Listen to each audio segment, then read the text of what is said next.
Welcome to the Quack and Roll podcast. I am your host, Quack Hui Lan. Today, I will interview Taiwanese American musician, filmmaker, and writer, SueAnn Shiah, to talk about her journey from an artist to seeking to become a theologian and a queer pastor in the Presbyterian Church USA. Welcome to the podcast. Thank you so much for having me, Dr. As a young queer person, what has your experience been in the church? My experience in the church has been a pretty difficult path. I became a Christian when I was 13. I didn't grow up in a Christian family, and my faith became the most important thing in my life. At the time, I was mostly involved in kind of Baptist or non-denominational churches. Eventually, I joined Presbyterian Church in America when I was in college through their ministry Reformed University Fellowship. And that was actually my foray into Presbyterianism, and it felt like a better fit for me because I was always looking for a faith that was more willing to be engaged in intellectual questions. And that was a place where I found an outlet for that. But the PCA is quite conservative. For those who are familiar with the Presbyterian Church in America, they do not ordain women elders, pastors, and they do not have an affirming stance on LGBT inclusion. So it was difficult to finally feel like I found a spiritual home and a place where my artistic gifts and my intellectual questions were welcome and engaged really deeply. But I kept coming up in conflicts with my pastor and other leaders in our community over issues like race and gender and sexuality. So that exit from that community, from that denomination, was a really big turning point in my life. So from there, I knew I couldn't stay in the PCA anymore, but I still felt deeply called to walk with God and to live and worship in a local church body that felt right, that felt reflective of my values, not just my values politically or in terms of inclusion when it comes to issues of race and gender and sexuality, but also inclusive of my sensibilities of faith, right? And so for me, those were very Reformed and very Presbyterian. I visited lots of different affirming churches all over the United States with that question of, I know that I can't stay here, but I don't know where I'm going to go next. And, the conclusion I gained from that was that I was still very Reformed and very Presbyterian. It took me a while to basically settle into committing to the process of ordination through the PCUSA. But eventually I realized this is a community that maybe doesn't feel the same as the one I was in before, but we share so many of the same confessions, the same values, and it's a big tent, right? There's a lot of different ways to be Presbyterian. And I realized this is a place that will support my ministry, support my work, not despite the fact that I'm a woman, despite the fact that I'm queer, but in many ways because of it. And there's space for me in this community. So I would say that my experience as a young queer person has been really difficult, but throughout all of the difficulties, I've always felt the comfort of the presence of God and the call to serve the kingdom. What motivates you to study theology and want to be a priest? Or a pastor, yeah. Obviously, in the Presbyterian Church, we don't really use the term. My motivation to study theology and to become ordained and serve in the church was through my journey. I was very committed to be a layperson, and I believe to this day that committed lay people are the backbone of the church, not ordained ministers. There is no future without committed lay people. But I was in the LGBT Christian movement. I attended a lot of conferences. I got to know a lot of the community. And as I kind of looked around, I saw what needs our community had. At the end of the day, many people, even if they, read great books and podcasts and they found affirming theology that allowed them to find a sense of home in themselves, they were not able to find spiritual homes in community and in the local church. And definitely a part of my sense of faith is that we don't practice our faith alone. We don't practice it as individuals. We practice it in community. And without the local church, we are being kept from being able to live the fullness of the Christian life that we want to have. So my desire to study theology formally, obviously many people can study theology on their own in different places, but to actually enter into a degree program was because I decided to pursue ordination, and Master of Divinity is required. I think that the church still has something to say, and it still has a role to play in people's lives. I would say that most of those people I know who maybe used to go to church and didn't still tell me that the hole that it's left in their lives has not been filled by other things. You are Taiwanese American. Has your family or community supported you in your pursuit for ordination? So my parents aren't Christian, and most of my family are not, especially my extended family, which is still back in Taiwan. But they love me, and they're very supportive of me as a person. So even though they don't really understand what I'm doing, they at least can understand on some level that I care about people, I care about God, and I want to serve them. And my father, he and my mother came to the United States as graduate students when they were in their 20s. And my father told me about a pastor who was at NC State where he was studying, who would take care of all the international students and invite them over. They would speak Chinese to each other and wrap dumplings. And this pastor made a difference in my father's life. And when he speaks of him, he only speaks fondly. When he first heard that I was going to pursue seminary and become a pastor, my father felt like it was a waste of my talent and my energy. He actually said, "Why would you do that? They only want straight white men." And I know that this impulse from him came from a place of wanting to protect me. He didn't want me to get hurt. He didn't want my efforts to go to waste. And I told him, I know that. I agree with you that a lot of the church is only interested in these straight white men, but I don't believe that that's what the church is or should or could be only. I believe that this call is from God. So I'm willing to deal with the difficulty, even when the odds are against me, to pursue it. And over the years, my father has become very enthusiastic about it and supporting me in my path and given me some great advice and wisdom. But I think part of it was because he was able to reflect on the influence that pastors had in his own life, even though he's not a Christian, and to realize that I would be doing good in the world, whether or not, for people who were Christian or not. In terms of the broader Taiwanese American community and Taiwanese community, I've felt a lot of support, a lot of encouragement. I've written a couple articles here and there for the Newsland International when there was a shooting that happened at Presbyterian Taiwanese Church in Southern California. I wrote this op-ed called "Who is Taiwanese?" and talked about this journey of reconciliation that my own life has been on, and how the lessons of the Bible have helped me to navigate the political questions of Taiwanese politics, and how we heal the wounds, these colonial wounds of occupation and martial law and white terror years after. Are we doomed to always repeat? Are we doomed to cycles of violence? Or is there the possibility for us to share our life together? And I've felt the support of so many Taiwanese Americans, especially, who came to me to share that my work inspired them or helped them to feel seen and understood, that their own struggles were articulated in the world. And I love them, and I'm glad that I have their support, because it's been a great encouragement along this journey for me. Yeah.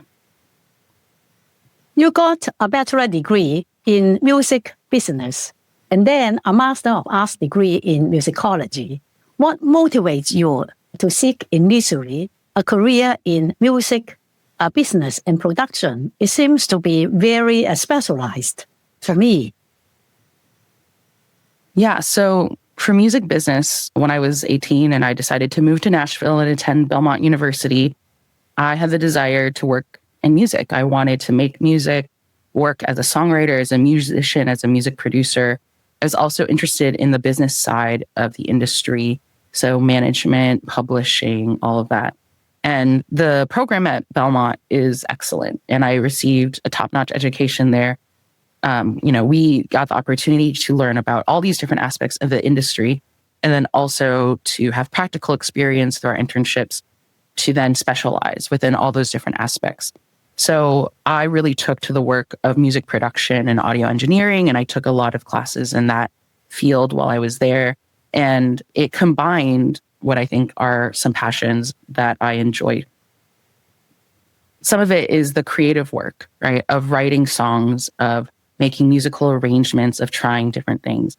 Another part of it is technical work of using computers and microphones and interfaces, technology, signal processing in order to achieve a creative end. The other part of it, which I think is the part that is very similar to what I do now in pastoral ministry, is the human connection, right? It's building relationships with people, with artists. And all of these three aspects come together, and you need a little bit of all of them to make good music, to record good music. So it's definitely not boring, and it's very interesting. It's intellectually and emotionally and creatively stimulating in lots of different ways. My decision to go to National Taiwan University to do my master's of arts in musicology was informed by a pivot that I felt in my career to move towards ministry and activism. Before I wanted to go to seminary, I decided I wanted to go back to Taiwan. And so I was looking at several different programs there that would allow me to stay in Taiwan, to study things I was interested in. And this program at National Taiwan University was very interdisciplinary and had a lot of flexibility. And it felt like a perfect fit because music is in many ways my first love, but to explore bigger questions around queer theory, around post-colonial theory, and gender studies. So I'm glad I got to go to a secular research university to do work in an area that wasn't explicitly about theology before entering seminary, because I got to do a lot of the research and the growth and the studying that are sometimes harder to do in our extremely specialized work in theological seminaries. But as I mentioned before, I think that there are lots of similarities in the work that I do now as a pastor as what I did as a music producer. A big part of it is the creative, right? Whether I'm writing a sermon or I'm crafting a liturgy, there is a deeply creative element of that is interwoven with technical understanding of theology. But the thing that grounds all of it, again, is the human relationships. And so why do we do this? Why does it matter? And why is it meaningful? It's a combination of all of those three factors together, but at the core, it's a human relationship. And we get to explore what it means to be human through these creative and worshipful liturgical explorations. Can you share how you combined music with your ministry? Are you serving in a church, or are you helping with worship or recording? I recall that during the pandemic, many pastors, they needed to learn on the fly how to do online music or worship. So can you share what you have been doing? Yeah, so I lead worship with a few different churches. I work with UMC, which is based in New York City, but meets on Zoom, actually. And so I do music for them here and there. I was their music minister for my first year in seminary. And then I've also been working at a Taiwanese Presbyterian church locally in New Jersey. And I do that in person there. And I also pulpit supply. I preach at both of these churches as well. So those are ways that I'm working in local churches and leading worship. Right now, I'm also wanting to work on my second album. So I'm going to start working on recording and crafting some of these songs, reaching out to collaborators, and also applying for funding. That's some of the stuff that I've been working on. What kind of music training one needs to have before one can do something like what you are doing, music business and production? Did you play any musical instrument or learning to sing, or what kind of music background you have? Yeah, so I took 2 years of piano lessons as a child, as many Asian immigrant children do, but I did not stick with it. I was not very disciplined, but I did learn the basics, the fundamentals of piano. When I was a teenager, I started to teach myself how to play guitar. So that's my primary instrument, and I do sing. I participated in choir and band when I was in middle school and high school. But since then, I haven't received a lot of formal music training. I'm pretty similar to a lot of contemporary church musicians. I play off of chord charts, and I do a lot by ear, actually, playing and listening by ear. I can read music, but a lot of my work does not require me to read music on a regular basis. I would say those parts of my training are quite common. Lots of people have that level of experience. What people don't often have is the technical aspects. So those were the things I learned when I was studying music production at Belmont, is understanding the different kinds of microphones and the cables, what is signal flow, how to engineer a setup, right? How to edit, how to mix, how to take, again, a very technical field and then utilize it to creative ends. And those sorts of skills are harder to learn. Sometimes it's just having access to that kind of equipment or that kind of knowledge. I would say that the world of music production and audio engineering until recently has largely been one of apprenticeship. So one would work at a recording studio or work under an established audio engineer. You would shadow them, assist them, and then you would learn from their skills and work with their client base, see how they use these metaphorical paintbrushes to paint the picture of the music. These days, with the advent of digital recording equipment has become more accessible than ever before. You can buy cheap quality microphones with just a few clicks. And there are YouTube videos all over that if you have a question, how do I record something? Or how do I do this program? What do I need to record? They're all available. The difference is that I would say in my 4-year education is that I got to learn things at a different level of expertise and technical understanding than maybe you can do from watching a lot of YouTube videos. If someone is interested in recording and producing, there are so many more resources available than ever before. But a lot of growing is what happens in human relationships, not just watching tutorials passively. It's collaborating with other artists, it's experimentation, it's understanding. Sometimes it's about the physics of sound and understanding at that kind of fundamental level so that when you edit or manipulate it, you can do so with creativity and freedom. But if you only ever copy what you watch other people do, then it's very unlikely that you will create something special or interesting. Even with genres that use a lot of sampling, usually artists do not just copy and paste somebody else's work. What they're doing is they're taking a pre-existing piece of music or sound and they're manipulating it and they're using creativity that creates something altogether new. It's not such a different metaphor than what we do in scholarship, right? Everybody cites other people. The difference between a mediocre work of scholarship and a great work of scholarship is the creative aspect of how one uses what already exists, what gets added, what gets taken away, or seeing how something gets put in another place and used in an altogether different way than it was originally intended. Those are all what I would categorize as creative uses, but that's also the work of worship and liturgy in the church. That's the beauty of our traditions, is that we get to carry all these things from this rich lexicon of work, and we get to reapply it and experiment with it and find new ways that it can be relevant in our day and age. And the work lives on. The word lives on. The tradition lives on. You have produced an album entitled A Liturgy for the Perseverance of the Saints. Can you share what that is about? Yeah, so that album is a good example of what I just described. So in that album, I took 10 songs that are all public domain works. I think the youngest song that I recorded there was maybe 100 years old. But what I did was I didn't change the words and I didn't change the melodies of the song. I just interpreted them in new ways. So most of the songs are played with electric guitar, some are with piano, and I sing in all of them. And I'm taking traditional hymns and putting them into a contemporary sound.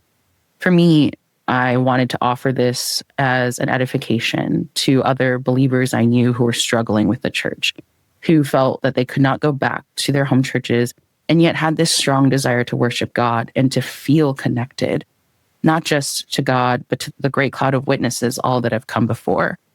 And so being able to use traditional songs, but play them and express them in a new way to find new treasures of meaning, new threads of connection within them, can give us hope for that we could have a future someday as well. And that was the goal I had, is I wanted the queer people who were wrestling with their faith to know that they had a future in their faith, that it was not only a world of goodbyes, but also new hellos to new possibilities. You have produced a documentary, HuanDao, which was screened at the Ithaca Pan-Asian American Film Festival. Why did you produce that documentary? So I recorded that film in 2014. I had just graduated from undergrad, and I just wanted to do a HuanDao, which is a circumnavigation of an island. So I went back to Taiwan and I bicycled the whole island.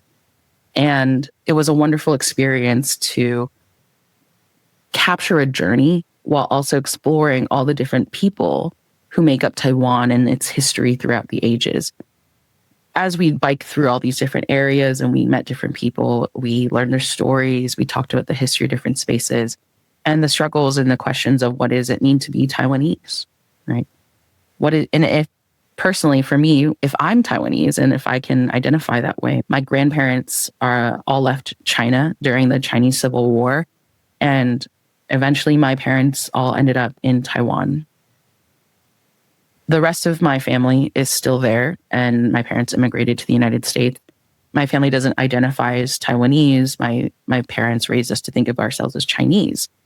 But especially with the Sunflower Movement in 2014, which was a huge part in influencing my work, to think about what my generation can understand as Taiwanese and if I can fit into that. So the film is my love letter in many ways to Taiwan, but it's also a depiction of this journey I'm taking, both physical as well as intellectual and emotional, to figure out where do I come from, where do I belong, and kind of similar to the question I just posed before, what kind of future could I have? And that is a question that I think Taiwanese people are constantly wrestling with, which is the uncertainty of our future, of what comes next. In many ways, it's beyond our control, but there are things that we can do and we choose to focus on, and that can be the love and the care that we have for one another. And the history that we have, it's not deterministic of the future, but we can learn from it. And I hope that in the future, we'll have a free Taiwan that can be actually recognized by other places all over the world. Are you concerned about this Sino-American tensions and competition? Because Taiwan is always sandwiched between these two big powers now. Yeah, I am afraid about what might happen with the Sino-American tensions, as you mentioned. The world at large, I think, feels very unpredictable at the moment. For a long time, Taiwan has kind of skated in this strategic ambiguity of our status quo of being de facto independent while not being recognized by other places. I don't know what is going to come. I hope that whatever comes does not bear a burden that's disproportionately felt by our own people. I think that a lot of the communities that have felt sandwiched between fighting empires have often experienced that they are pawns in a greater game.